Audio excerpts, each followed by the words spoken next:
ನಮಸ್ತೆ. Good food land ಚಾನಲಿಗೆ ನಿಮಗೆಲ್ಲರಿಗೂ ಸ್ವಾಗತ. ನಾನು ಭಾರತಿ ಲೋಕೇಶ್. ನೋಡಿ, ಇವತ್ತು ನಾನು ಹಲಸಿನ ಹಣ್ಣಿನಿಂದ ಅಪ್ಪ ಮಾಡಿದ್ದೇನೆ. ಈ ಅಪ್ಪ ತುಪ್ಪದ ಜೊತೆ ತಿನ್ನಲು ಭಾರಿ ರುಚಿಯಾಗ್ತದೆ. ಭಾರಿ ರುಚಿ ಅಂದರೆ ಭಾರಿ ರುಚಿಯಾಗ್ತದೆ. ಒಮ್ಮೆ ನೀವು ಟ್ರೈ ಮಾಡಿ ನೋಡಿ. ಬೀಜ ತೆಗೆದು ಮಿಕ್ಸಿಗೆ ಹಾಕಿದ್ದೇನೆ.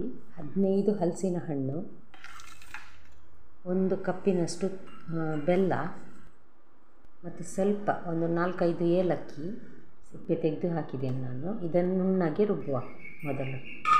ನೋಡಿ, ರುಬ್ಬಿಯಾಗಿದೆ. ಈಗ ಇದಕ್ಕೆ ನಾವು ಒಂದು ದೊಡ್ಡ ಕಪ್ಪಲ್ಲಿ ತೆಂಗಿನ ತುರಿ ಹಾಕುವ, ಫ್ರೆಶ್ ತೆಂಗಿನ ತುರಿ.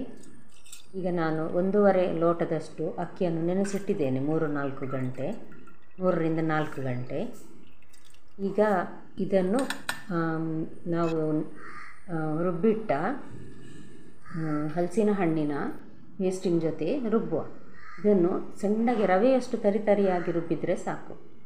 ಇದಕ್ಕೊಂದು ಅರ್ಧ ಚಮಚದಷ್ಟು ಸೋಡಾ ಪೌಡರ್ ಹಾಕಿ ಸ್ವಲ್ಪ ಉಪ್ಪು ಸಹ ಸೇರಿಸಿ ಇದನ್ನು ಚೆನ್ನಾಗಿ ಬೀಟ್ ಮಾಡಬೇಕು. ಅದನ್ನು ನಾವು ದೋಸೆ ಹಿಟ್ಟಿಗೆ ರಾತ್ರಿ ಹೇಗೆ ಚೆನ್ನಾಗಿ ಕಲಸಿ ಇಡ್ತೇವೆ ಅದೇ ರೀತಿ ಸ್ವಲ್ಪ ಒಂದು 5-6 ನಿಮಿಷ ಚೆನ್ನಾಗಿ ಬೀಟ್ ಮಾಡಿ ನಂತರ ಒಂದು 10 ನಿಮಿಷ ಹಾಗೆ ಇಡುವ. ನಂತರ ಅಪ್ಪ ಮಾಡಲಿಕ್ಕೆ ತಯಾರಿ ಮಾಡುವ. ಈಗ ನೋಡಿ, 10 ನಿಮಿಷ ಆಗಿದೆ. ಸ್ವಲ್ಪ ಒಂದು ಅರ್ಧ ಟೀ ಚಮಚದಷ್ಟು ಜೀರಿಗೆ ಹಾಕಿದ್ದೇನೆ ನಾನು, ಮತ್ತು ಇನ್ನೊಂದು ಕೈ ತುಂಬ ತೆಂಗಿನ ತುರಿ ಹಾಕಿ ಮಿಕ್ಸ್ ಮಾಡಿದ್ದೇನೆ. ಈಗ ಇನ್ನು ನಾವು ಅಪ್ಪ ಹೊಯ್ಯಲು ರೆಡಿ ಆಗುವ. ಅಪ್ಪದ ಕಾವಲಿ ಬಿಸಿ ಆಗಲಿಕ್ಕೆ ಇಟ್ಟಿದ್ದೇನೆ ನಾನು.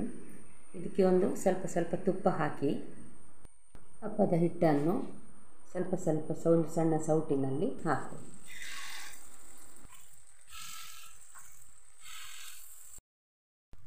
ಲೋ ಫ್ಲೇಮಲ್ಲಿ ಇಟ್ಟು ಇದನ್ನು ಬೇಯಿಸಬೇಕಾಗ್ತದೆ. ಯಾಕಂದರೆ ಬೆಲ್ಲ ಹಾಕಿದ್ದೇವೆ, ಹಾಗಾಗಿ ಅಡಿ ಕಪ್ಪಾಗುವ ಚಾನ್ಸಸ್ ತುಂಬ ಇರ್ತದೆ ಇದರಲ್ಲಿ. ನೋಡಿ, ನಡುವೆ ಇದ್ದದಕ್ಕೆ ಬೆಂಕಿ ಸರಿತಾಗೋದ್ರಿಂದಾಗಿ ಸ್ವಲ್ಪ ಕಪ್ಪೇ ಆಗಿದೆ. ಎಲ್ಲವನ್ನು ತಿರುಗಿ ಹಾಕಿ ಪುನಃ 1-2 ನಿಮಿಷ ಬೇಯಿಸುವ. ನೋಡಿ ವೀಕ್ಷಕರೇ, ರುಚಿಯಾದ ಹಲಸಿನ ಹಣ್ಣಿನ ಅಪ್ಪ ಸವಿಯಲು ರೆಡಿಯಾಗಿದೆ.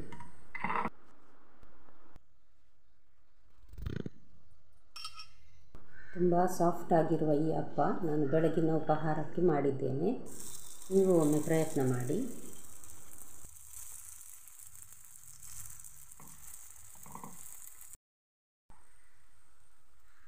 ದಯವಿಟ್ಟು ನಿಮಗೆ ಈ ಅಪ್ಪ ಇಷ್ಟ ಆಗಿದ್ದರೆ ಲೈಕ್, ಶೇರ್ ಮತ್ತು ಸಬ್ಸ್ಕ್ರೈಬ್ ಮಾಡೋದನ್ನು ಮರಿಬೇಡಿ. ಹೀಗೆ ನಾಳೆ ಇನ್ನೊಂದು ಹೊಸ ಅಡುಗೆಯೊಂದಿಗೆ ನಿಮ್ಮನ್ನು ಭೇಟಿಯಾಗ್ತೇನೆ. ಧನ್ಯವಾದಗಳು.